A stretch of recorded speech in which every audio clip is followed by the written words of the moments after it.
ਇਹ ਫਾਇਰ ਲੱਗੇ ਆ, ਇਹ ਲੱਗੇ ਆ, ਇਹ ਬੈਕ ਸਾਈਡ ਤੇ ਲੱਗੇ ਆ, ਇਹ ਨਿਸ਼ਾਨ ਆ ਫਾਇਰਾਂ ਦੇ।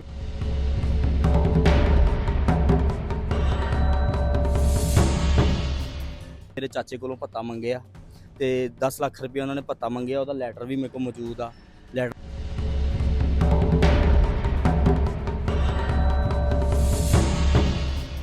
ਮੇਰੇ ਕੋਲ ਉਹਨਾਂ ਨੇ ਭੱਤਾ ਮੰਗਿਆ। 16 ਰਮਜ਼ਾਨ ਸੀ, ਈਦ ਦੇ ਦਿਨਾਂ 'ਚ ਮੈਂ ਛੁੱਟੀ ਲਈ ਆਇਆ ਸੀ 1 ਮਹੀਨੇ ਦੇ ਲਈ। 16 ਰਮਜ਼ਾਨ ਨੂੰ ਉਹਨੇ ਫਿਰ ਮੇਰੇ ਜਿਹੜਾ ਵਾ 5 ਫਾਇਰ ਕੀਤੇ ਆ ਲੱਤ ਤੇ। अस्सलाम वालेकुम, मैं मौज़म जट, तुसी वेख रहे हो जुर्म कहानी।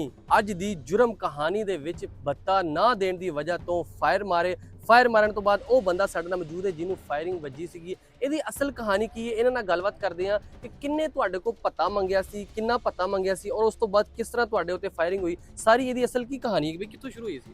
ਇਹਦੀ ਕਹਾਣੀ ਇਹ ਹੈ ਕਿ ਵੀ 2020 ਦੇ ਵਿੱਚ ਨਾ ਸਾਡੇ ਮੁਹੱਲੇ ਦੇ ਵਿੱਚ ਹੀ ਰਹਿੰਦੇ ਆ ਇਹ ਆਦੀ ਮੁਜਰਮ ਨੇ।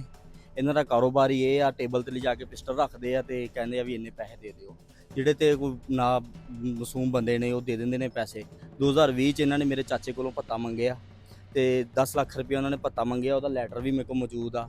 ਲੈਟਰ ਦਿੱਤਾ ਤੇ ਲੈਟਰ ਤੋਂ ਬਾਅਦ ਉਹਨਾਂ ਨੇ ਜਿਹੜਾ ਵਾ ਜਾਨੀ ਨੁਕਸਾਨ ਦਾ ਧਮਕੀ ਲਗਾਈ, ਲੇਕਿਨ 2020 ਦੇ ਵਿੱਚ ਤੇ ਨਹੀਂ ਹੋਇਆ। ਅਸੀਂ FIR ਕਟਾਈ। 2022 ਦੇ ਵਿੱਚ ਉਹਨਾਂ ਨੇ ਸਾਡੀਆਂ ਦੁਕਾਨਾਂ ਸੀਗੀਆਂ, ਫਿਲਟਰ ਪਲਾਂਟ ਲੱਗਿਆ ਹੋਇਆ ਸੀ, ਉਹਦੇ 'ਚ 6 ਫਾਇਰ ਕੀਤੇ ਉਹਨਾਂ ਨੇ ਤੇ ਜਿਹੜਾ ਵਾ ਨਾਲ ਸਾਡੇ 4 ਕੈਮਰੇ ਸਿਕਿਉਰਿਟੀ ਕੈਮਰੇ ਸੀ ਉਹ ਵੀ ਲਾ ਲਏ, ਉਹਦੀ ਵੀ FIR ਕਟਾਈ। ਫਿਰ ਉਸ ਤੋਂ ਬਾਅਦ 2024 'ਚ ਮੈਂ ਓਮਾਨ ਗਿਆ ਹੋਇਆ ਸੀ, ਓਮਾਨ 'ਚੋਂ ਵਾਪਸ ਆਇਆ, ਮੇਰੇ ਕੋਲ ਉਹਨਾਂ ਨੇ ਭੱਤਾ ਮੰਗਿਆ। 16 ਰਮਜ਼ਾਨ ਸੀ, ਈਦ ਦੇ ਦਿਨਾਂ 'ਚ ਮੈਂ ਛੁੱਟੀ ਲਈ ਆਇਆ ਸੀ 1 ਮਹੀਨੇ ਦੇ ਲਈ। 16 ਰਮਜ਼ਾਨ ਨੂੰ ਉਹਨੇ ਫਿਰ ਮੇਰੇ ਜਿਹੜਾ ਵਾ 5 ਫਾਇਰ ਕੀਤੇ ਆ ਲੱਤ ਤੇ ਲੱਤ ਮੇਰੀ ਕੱਟਣ ਤੋਂ ਬਹੁਤ ਮੁਸ਼ਕਲ ਬਚੀ ਆ ਬਸ ਦੁਆਵਾਂ ਦੇ ਨਾਲ। ਤੇ ਉਹਦੇ ਹੁਣ ਉਹ ਜਦੋਂ ਵੀ ਤਰੀਕ ਤੇ ਆਉਂਦੇ ਆ ਸਾਨੂੰ ਕਾਲ ਕਰਦੇ ਆ, ਧਮਕੀ ਲਗਾਉਂਦੇ ਆ। ਜਿਹੜੇ ਉਹਨਾਂ ਦੇ ਉਹਦੇ ਪਿਛਲੇ ਚਾਚਾਜ਼ਾਦ ਭਾਈ ਆ, ਕਜ਼ਨ ਵਗੈਰਾ ਵਾ, ਉਹ ਵੀ ਸਾਰੇ ਮਹੱਲੇ ਦੇ ਵਿੱਚ ਸਾਨੂੰ ਕਹਿੰਦੇ ਆਪਣੀ ਕੇਸ ਦੀ ਪੈਰਵੀ ਕੀਤੀ ਤੇ ਤੁਹਾਨੂੰ ਜਾਨੋਂ ਮਾਰ ਦਿੱਤਾ ਜਾਏਗਾ ਤੇ ਆਪਣਾ ਕੇਸ ਵਾਪਸ ਲਵੋ ਤੇ ਸਾਡੇ ਨਾਲ ਸੁਲ੍ਹਾ ਕਰੋ। ਸੁਲ੍ਹਾ ਕਰ ਲਓ। ਵਜ਼ੀਰ ਆਲਾ ਕੋਲ ਤੁਸੀਂ ਕੀ ਅਪੀਲ ਕਰਨਾ ਚਾਹੁੰਦੇ ਜੀ? ਉਹਨਾਂ ਕੋਲੇ ਆਪਣੇ ਇਨਸਾਫ ਦੀ ਅਪੀਲ ਕਰਨਾ ਚਾਹੁੰਦਾ ਵਾ ਕਿ ਮੈਨੂੰ ਇਨਸਾਫ ਮਿਲੇ ਤੇ ਜਿਹੜਾ ਵਾ ਮੇਰਾ ਜਿੰਨਾ ਨੁਕਸਾਨ ਹੋਇਆ ਮੇਰਾ ਨੁਕਸਾਨ ਪੂਰਾ ਕੀਤਾ ਜਾਏ ਤੇ ਹੋਰ ਜਿਹੜਾ ਵੀ ਆਪਣਾ ਉਹਨਾਂ ਨੂੰ ਸਖਤ ਸਜ਼ਾ ਦਿੱਤੀ ਜਾਏ। ਕਿੰਨੇ ਮੁਲਜ਼ਮ ਸੀ ਜਦੋਂ ਉਹਨਾਂ ਨੇ ਤੁਹਾਡੇ ਤੇ ਫਾਇਰਿੰਗ ਕੀਤੀ ਸੀ? ਕਿੰਨੇ ਮੁਲਜ਼ਮ ਸੀਗੇ? ਉਹ ਮੁਲਜ਼ਮ 5 ਮੁਲਜ਼ਮ ਸੀਗੇ, 3 ਨਾਮਲੂਮ ਸੀ। ਉਹ ਅਗਰ ਸਾਹਮਣੇ ਆਣ ਤੇ ਮੈਂ ਪਹਿਚਾਨ ਸਕਦਾ ਵਾਂ। 2 ਜਿਹੜੇ ਸੀਗੇ ਨਾਮਲੂਮ ਅਸੀਂ ਨਾਮਾਂ 'ਚ ਪਾ ਲਏ, ਉਹਨਾਂ ਨੂੰ ਅਸੀਂ ਫੜ ਲਿਆ ਵਾ, ਉਹ ਪਕੜੇ ਵੀ ਗਏ ਆ ਤੇ 3 ਨਾਮਲੂਮ ਹਾਲੇ ਤੱਕ ਪਕੜੇ ਨਹੀਂ ਗਏ ਆ। ਕਿੰਨਾ ਭੱਤਾ ਤੁਹਾਡੇ ਕੋਲ ਮੰਗਦੇ ਪਏ ਸੀ? ਮੇਰੇ ਕੋਲ ਉਹ 10 ਲੱਖ ਭੱਤਾ ਮੰਗਦੇ ਪਏ ਸੀ। ਅੱਛਾ, ਉਹਨਾਂ ਨੂੰ ਪਤਾ ਸੀ ਕਿ ਤੁਹਾਡੇ ਕੋਲ ਪੈਸੇ ਹੈ ਵਾ? ਜੇ ਪਹਿਲੇ ਕਿਸੇ ਨੂੰ ਤੁਸੀਂ ਦਿੱਤਾ ਵੀ ਸੀ ਜਾਂ ਇਹ ਪਹਿਲੀ ਵਾਰੀ ਤੁਹਾਡੇ ਕੋਲ ਮੰਗਦੇ ਪਏ ਸੀ? ਨਹੀਂ ਪਹਿਲੀ ਵਾਰੀ ਮੰਗਦੇ ਪਏ ਸੀ, ਪਹਿਲੇ ਕਦੀ ਕਿਸੇ ਨੂੰ ਨਹੀਂ ਦਿੱਤਾ, ਲੇਕਿਨ ਉਹਨਾਂ ਨੂੰ ਇਹ ਪਤਾ ਸੀਗਾ ਵੀ ਇਹਨਾਂ ਕੋਲੇ ਪੈਸੇ ਹੈ ਵਾ, ਬਾਹਰ ਅੰਦਰ ਜਾਂਦੇ ਆ, ਕਾਰੋਬਾਰ ਕਰਦੇ ਆ। ਉਸ ਤੋਂ ਬਾਅਦ ਤੁਸੀਂ ਪਤਾ ਨਹੀਂ ਤੁਹਾਨੂੰ ਕੋਈ ਫੋਨ ਆਇਆ ਜਾਂ ਸਿਰਫ ਜਿਹੜਾ ਲੈਟਰ ਆਇਆ ਇਹਦੇ ਤੇ ਤੁਹਾਨੂੰ ਲੈਟਰ ਵੀ ਆਇਆ, ਫੋਨ ਵੀ ਕਰਦੇ ਰਹੇ ਆ।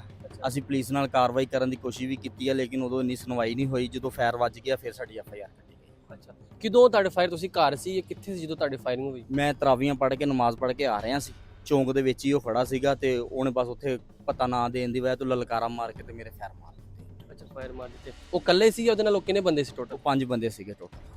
ਫਾਇਰ ਮਾਰ ਕੇ ਤੋਂ ਦੌੜ ਫਾਇਰ 5 ਨੇ ਹੀ ਮਾਰੇ ਆ, ਲੇਕਿਨ ਜਿਹੜਾ ਵਾ 2 ਬੰਦਿਆਂ ਦੇ ਮੈਨੂੰ ਲੱਗੇ ਆ, ਉਹਦਾ ਅਸੀਂ ਨਾਮਾਂ 'ਚ ਲਿਖਿਆ ਹੋਇਆ FIR ਦੇ ਵਿੱਚ। ਫਾਇਰ ਮਾਰਨ ਤੋਂ ਬਾਅਦ ਉਹ ਫਰਾਰ ਹੋ ਗਿਆ। ਫਿਰ ਮੁਕਬਰ ਦੀ ਕਿਤੇ ਕਾਰਵਾਈ ਦੀ ਵਜ੍ਹਾ ਤੋਂ ਇੱਕ ਲੜਕਾ ਪਕੜਿਆ ਗਿਆ, ਫਿਰ 2 ਮਹੀਨੇ ਬਾਅਦ ਦੂਸਰਾ ਪਕੜਿਆ ਗਿਆ। ਅੱਛਾ, ਤੇ ਹੁਣ ਕਿੰਨੇ ਬੰਦੇ ਉਹਨਾਂ ਦੇ ਜਿਹੜੇ ਮੁਲਜ਼ਮ ਸੀ ਸਾਰੇ ਦੇ ਸਾਰੇ ਫੜੇ ਗਏ ਜਾਂ ਕੋਈ ਰਹਿੰਦੇ ਹਲੇ? ਨਹੀਂ, ਹਲੇ 3 ਰਹਿੰਦੇ ਆ, 2 ਪਕੜੇ ਗਏ ਆ। ਤੇ ਜਿਹੜੇ ਤੁਹਾਨੂੰ ਧਮਕੀਆਂ ਲਾਉਂਦੇ ਆ ਉਹ ਕੌਣ ਆ? ਉਹ ਉਹਦੇ ਕਜ਼ਨ ਆ, ਲੇਕਿਨ ਉਹ ਹਲੇ ਤੱਕ ਕੋਈ ਨਹੀਂ ਪਕੜੇ ਗਏ ਹੈਗੇ। ਉਹਨਾਂ ਦੇ ਖਿਲਾਫ ਦਰਖਾਸਤ ਵੀ 1-2 ਵਾਰੀ ਦਿੱਤੀ ਹੈ, ਲੇਕਿਨ ਪੈਰਵੀ ਨਹੀਂ ਹੋ ਰਹੀ। ਥਾਣਾ ਕਿਹੜਾ ਤੁਹਾਡਾ ਲੱਗਦਾ? ਥਾਣਾ ਗੁਲਾਮ ਹਮਦਾਬਾਦ। ਥਾਣਾ ਗੁਲਾਮ ਹਮਦਾਬਾਦ। ਜੋ ਤੁਸੀਂ ਵੇਖਿਆ ਕਿ ਥਾਣਾ ਗੁਲਾਮ ਹਮਦਾਬਾਦ ਦੇ ਇਲਾਕੇ ਦੇ ਵਿੱਚ ਭੱਤਾ ਨਾ ਦੇਣ ਦੀ ਵਜ੍ਹਾ ਤੋਂ ਫਾਇਰਿੰਗ ਹੋਈ, ਜਿਹੜੀ ਕਿ ਬਾਈ ਦੀ ਲੱਤ ਤੁਸੀਂ ਵੇਖ ਸਕਦੇ ਜੀ। ਲੱਤ ਤੇ ਕਿਸ ਤਰ੍ਹਾਂ ਮਤਲਬ ਹੈ ਦੋਵਾਂ ਸਾਈਡਾਂ ਤੋਂ ਨਾ ਪਲੇਟਾਂ ਵਗੈਰਾ ਦੇ ਚ ਪਈਆਂ ਹੋਈਆਂ ਵਾ। ਹਾਂਜੀ, ਉਹਦੇ ਪਲੇਟਾਂ ਪਈਆਂ, ਤੇ ਪਲੇਟਾਂ ਵਗੈਰਾ ਪਕਾ ਫਾਇਰਿੰਗ ਦੇ ਨਿਸ਼ਾਨ ਜੇ ਆ, ਇਹ ਫਾਇਰ ਲੱਗੇ ਆ, ਇਹ ਲੱਗੇ ਆ, ਇਹ ਬੈਕ ਸਾਈਡ ਤੇ ਲੱਗੇ ਆ, ਇਹ ਨਿਸ਼ਾਨ ਆ ਫਾਇਰਾਂ ਦੇ। ਬਾਅਦ ਚ ਇਹ ਆਪਰੇਟ ਕੀਤਾ ਡਾਕਟਰ ਨੇ ਤੇ ਫਿਰ ਇਹਦੇ ਚ ਵੇਨਾਂ ਪਾਈਆਂ, ਵੇਨਾਂ ਕੱਟੀਆਂ ਗਈਆਂ ਸੀ। ਹੁਣ ਪਲਾਸਟਿਕ ਦੀਆਂ ਵੇਨਾਂ ਪਈਆਂ ਹੋਈਆਂ ਇਹਦੇ ਨੀਚੇਲਾ ਹਿੱਸਾ ਨਾਲ ਹੈ, ਲੇਕਿਨ ਸੋਨਾ ਮੈਨੂੰ ਨਹੀਂ ਮਹਿਸੂਸ ਹੁੰਦਾ ਵੀ ਇਹ ਕਿੰਨਾ ਵਾ। ਇਹਦੇ ਕੋਲ ਸਵੈਲਿੰਗ ਵੀ ਸ਼ੁਰੂ ਹੋ ਗਈ, ਸਵੈਲਿੰਗ ਵੀ ਰਹਿੰਦੀ ਹਰ ਟਾਈਮ। ਅੱਛਾ, ਲੋ ਤੁਸੀਂ ਵੇਖਿਆ ਕਿ ਵਜ਼ੀਰ ਆਲਾ ਕੋਲ ਪੰਜਾਬ ਮਰੀਮ ਨਵਾਜ਼ ਕੋ ਜਨਾਬ ਅਪੀਲ ਕਰਦੇ ਕਿ ਸਾਨੂੰ ਇਨਸਾਫ ਦਿੱਤਾ ਜਾਵੇ। ਸਾਨੂੰ ਜਾਨ ਤੋਂ ਮਾਰਨ ਦੀਆਂ ਧਮਕੀਆਂ ਆ ਰਹੀਆਂ ਨੇ ਕਿ ਤੁਸੀਂ ਅਗਰ ਕੇਸ ਵਾਪਸ ਨਾ ਲਿਆ ਤੁਹਾਨੂੰ ਵੀ ਅਸੀਂ ਪਾਰ ਕਰ ਦੇਣਾ ਵਾ। ਤੇ ਇਹਦੇ ਤੇ ਜਲਦ ਨੋਟਿਸ ਲੈਣਾ ਚਾਹੀਦਾ ਵਾ ਤਾਂ ਕਿ ਇਸ ਤਰ੍ਹਾਂ ਦੇ ਜਿਹੜੇ ਮਾਸੂਮ ਸ਼ਹਿਰੀ ਆ ਜਿਨ੍ਹਾਂ ਕੋਲ ਪਤਾ ਮੰਗਦੇ ਪਏ ਸੀ, ਲੇਕਿਨ ਪਤਾ ਨਾ ਦੇਣ ਦੀ ਵਜ੍ਹਾ ਤੋਂ ਉਹਨਾਂ ਨੇ ਇਹਨਾਂ ਦੇ ਉੱਤੇ ਫਾਇਰਿੰਗ ਕੀਤੀ। ਫਾਇਰਿੰਗ ਨਤੀਜਾ ਤੁਸੀਂ ਵੇਖ ਲਿਆ, ਲੇਕਿਨ ਇਹਦੇ ਤੇ ਕੋਈ ਤਗੜਾ ਐਕਸ਼ਨ ਲੈਣਾ ਚਾਹੀਦਾ ਤਾਂ ਕਿ ਦੁਬਾਰਾ ਤੋਂ ਕਿਸੇ ਵੀ ਸ਼ਹਿਰੀ ਦੇ ਨਾਲ ਇਸ ਤਰ੍ਹਾਂ ਦਾ ਕੋਈ ਵਕੂਆ ਨਾ ਹੋ ਜਾਵੇ।